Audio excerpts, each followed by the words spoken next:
मित्रों, मैं कोई अपने साथ पुस्तकें नहीं लाया हूँ, न ही कोई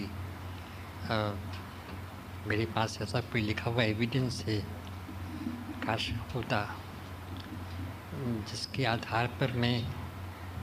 उन कुछ किताबों के प्रति अपने आकर्षण या मोह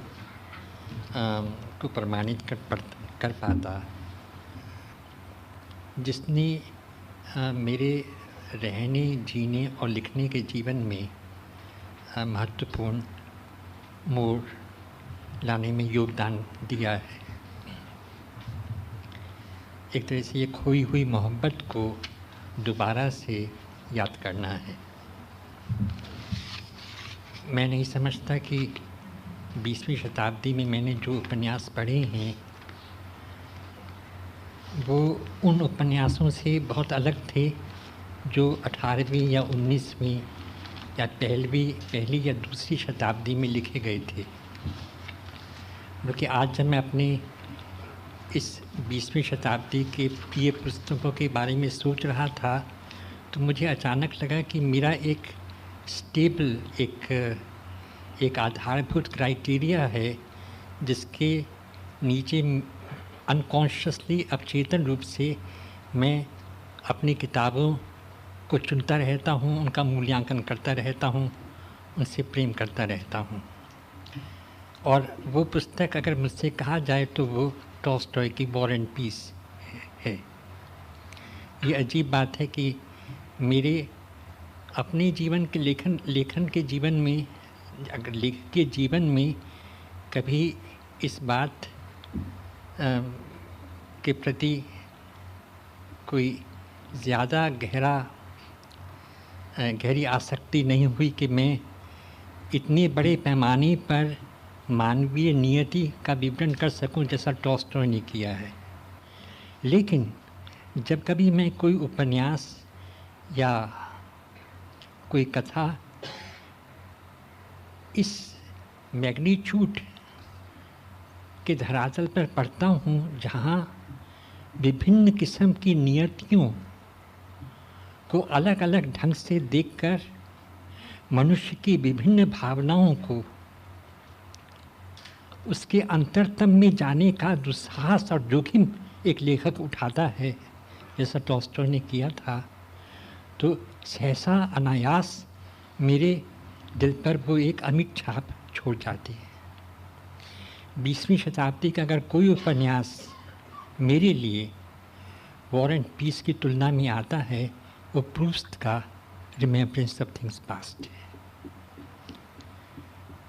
ये मैं कोई बहुत अभी पढ़ी हुई किताब के आधार पर नहीं कह रहा। बरसों पहले वो मैंने उपन्यास पढ़ा था और उसको पढ़कर मेरे भीतर कुछ वैसी ही अनुभूति हुई थी जिसके बारे में काफ्का ने कहा है कि वो किताबें क्या हैं,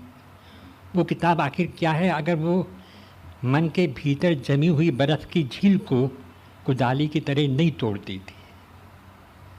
और उस पुस्तक का असर मेरे लिए कुछ वैसा ही था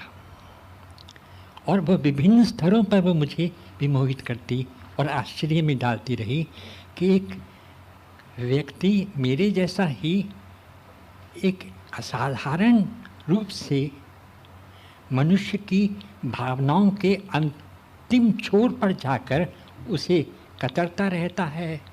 उसे बुनता रहता है और उसके भीतर से जो मोती लाता है उन्हें हम वो परिचित होते हुए भी हमें इतने अनोखे और आश्चर्य में डालने वाली लगती है। दूसरी बात जो मुझे प्रूस्ट के उपन्यास में लगी कि हम हमेशा सुंदरता की बात करते हैं जब हम किसी प्रेम या किसी पुस्तक या किसी सृजक रचना के बारे में बात करते हैं। हम घबराते हैं कि जो मनुष्य के घिनौने और दानवी और जिसे अंग्रेज़ी में कहते हैं स्क्वेलिड पक्ष हैं उनके प्रति किसी तरह से आंखें मूंद ली जाए। जहाँ प्रूस्त एक तरह से मैग्नीट्यूड के स्तर पर टॉल्स्टॉय के समकक्ष आते हैं, वहाँ अंधेरा और स्क्वेलर और नीचता और पतित भावनाओं की गहराई में जाने का दुस्साहस उन्हें मुझे कभी कभी डॉस्टोयेव्स्की की भयानक एक तरह से कहते हैं सैडिस्टिक जो सुख होता है दूसरों का दुख दिखाने में, दूसरों की गंदगी दिखाने में। कोई ऐसा चरित्र नहीं है। एक बच्चा जिसकी माँ रात को सोते हुए उसे चुंबन नहीं करती और ये उसके जीवन का एक घाव बन जाता है, उसके सारे जीवन को ये बदल देता है कि उस रात मेरी माँ पार्टी में चली गई और मुझे जो हर रात मुझे गुड बाय किस देने आती थी, चूमने आती थी, वो नहीं आई और वो रात भर बिस्तर पर अपनी माँ की प्रतीक्षा करता रहा। ये प्रतीक्षा की यातना किस प्रकार उसके समूची दृष्टि को, मनुष्यों के प्रति उसकी नज़र को, उसकी जीवन दृष्टि को बदल देते हैं। एक घाव किस तरह से रिश्ता रहता है और किस तरह से मनुष्य को बदल देता है, ये एक उपन्यास में लाना अपने में एक अद्भुत चीज़ है। लेकिन यही नहीं, 20वीं शताब्दी के कुछ अच्छे उपन्यास वो हुए हैं या कलाकृतियाँ वो हुई हैं जो उपन्यास कहने की प्रक्रिया में ही उपन्यास कला के पर रोशनी डालते हैं। ये कुछ वैसा ही है जैसा कि जब मैं एलिफेंटा केव्स में त्रिमूर्ति देख रहा था, शिव और ब्रह्मा और विष्णु की, तो मुझे लगा कि ये तीन मूर्तियाँ न केवल शिल्प कला की दृष्टि से उत्कृष्ट हैं बल्कि कला को डिफाइन भी करती हैं कि किस तरह की कला होनी चाहिए। A piece of art which is not merely beautiful in itself but which also defines what art is. ये कलाकृति में अगर चीज़ पैदा होती है जो कि प्रूस्ट बार बार कभी म्यूज़िक के माध्यम से, और एक बहुत ही फेमस फ्रेज़ है द लिटिल म्यूज़िकल फ्रेज़, जो वो एक म्यूजिशियन कंपोज़र का उसे रिफ्रेन की तरह लाते हैं, या वर्मियर की पेंटिंग्स के बारे में जो उनका, उस वर्मियर की पेंटिंग्स में किस तरह से रोशनी आती है, किस तरह से खिड़की से धूप आती हुई उस औरत पर पड़ती है जो खत पढ़ रही है। It is like a mirror with in the mirrors, art with in art. और ये चीज़ प्रूस्ट के अंतिम अंश में जहाँ पर कैप्चरिंग द पास्ट है, कैप्चरिंग द लॉस्ट टाइम है, वो उसके, मैं अगर वो किताब लाता तो उसके पैसेजेस आफ्टर पैसेजेस हैं जो कला के बारे में बहुत ही सुंदर ढंग से, without any didactics, without any theoretical heaviness, एक रॉ में, एक कथा के प्रभाव में वो उसका विश्लेषण करते हैं। मैं इसके बारे में अधिक नहीं कहूँगा, लेकिन इसी के साथ मैं दो पुस्तकों की और जिक्र करके अपनी बात खत्म करूँगा। एक है पुस्तक डॉक्टर फाउस्टस थॉमस मान की। ये किताब बहुत बाद में लिखी गई, प्रूस्ट की किताब के बाद, लड़ाई के दौरान में, जबकि थॉमस मान जर्मनी से हटा दिए गए थे, एक दूसरी टिरैनी, एक दूसरी टोटलिटेरियन सिस्टम के नीचे से वो हट गए थे, अमेरिका आए थे, तब उन्होंने डॉक्टर फाउस्टस लिखा था। और डॉक्टर फाउस्टस एक म्यूजिशियन की कहानी, अभी मैं जो आपको कला के बारे में बता रहा था, डॉक्टर थॉमस मान ने पहली बार एक किस तरह से जर्मनी की मनीषा में जो डिके और डीजनरेशन आया है उसे एक मेटाफर बनाकर एक म्यूज़िक और कलाकार किस तरह से अपनी आत्मा को डेविल के हाथों में बेचकर एक तरह की सफलता प्राप्त करता है। ये दो चीज़ें, यानी फाउस्ट का जो प्रतीक है वो हम सब जानते हैं, वो कोयटे का कैरेक्टर है जिसने डेविल को अपनी आत्मा बेचकर नॉलेज प्राप्त की थी। लेकिन हिटलर को डेविल के रूप में बिल्कुल इनडायरेक्टली पेश करना और जर्मनी की सोल को बेचना उस डेविल के हाथों में और उसका एक मेटाफोरिकल कॉरस्पॉन्डेंस एस्टेब्लिश करना एक कलाकार की ज़िंदगी में जो बहुत कुछ नीचे के जीवन से लिया गया था, मेरे लिए एक अद्भुत अनुभव था। संगीत, राजनीति, जर्मनी की नियति, 20वीं शताब्दी का त्रास, किस तरह से समस्त वे अनुभव जो हमारे 20वीं शताब्दी के, जिन्हें हम डिसाइसिव क्रूशियल एक्सपीरियंसेस कह सकते हैं, एक उपन्यास, एक कलाकृति में आ सकते हैं, ये अपने में एक अद्भुत चीज़ है। मुझे बड़ी हैरानी हुई कि संडे टाइम्स में विक्रम सेठ, अभी कुछ दिन पहले की बात है, क्योंकि मुझे हंसी इसलिए आ रही है क्योंकि डॉक्टर फाउस्टस को मैंने आउटलुक में कहा था कि मेरा प्रिय उपन्यास है, जबकि उन्होंने इस तरह का वो लिया था। दूसरे ही हफ्ते मैंने देखा कि टाइम्स ऑफ इंडिया में, आपने देखा होगा अनइक्वल म्यूज़िक, जो कि विक्रम सेठ का उपन्यास अभी आया है, उसके बारे में संडे टाइम्स के एडिटर ने या रिव्यूअर ने लिखा है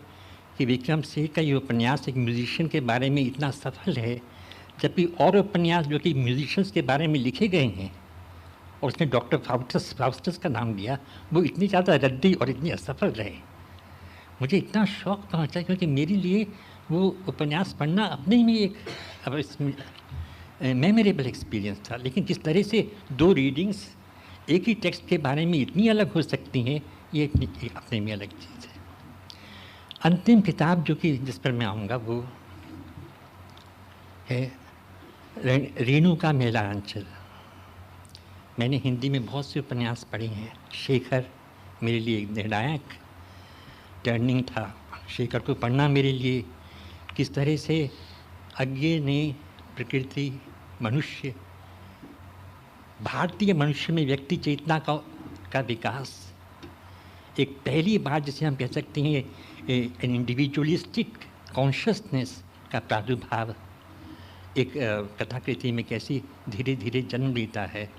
मुझे बहुत ही अधिक प्रभावित किया, तो आज भी करता है। लेकिन जैसा कि मैंने आपको अपनी कमज़ोरी बताई, मुझे वो उपन्यास ज़्यादा अच्छे लगते हैं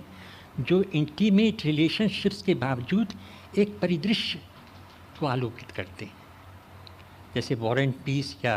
प्रूस्ट या डॉक्टर फाउस्टस। उसी तरह से मेला आंचल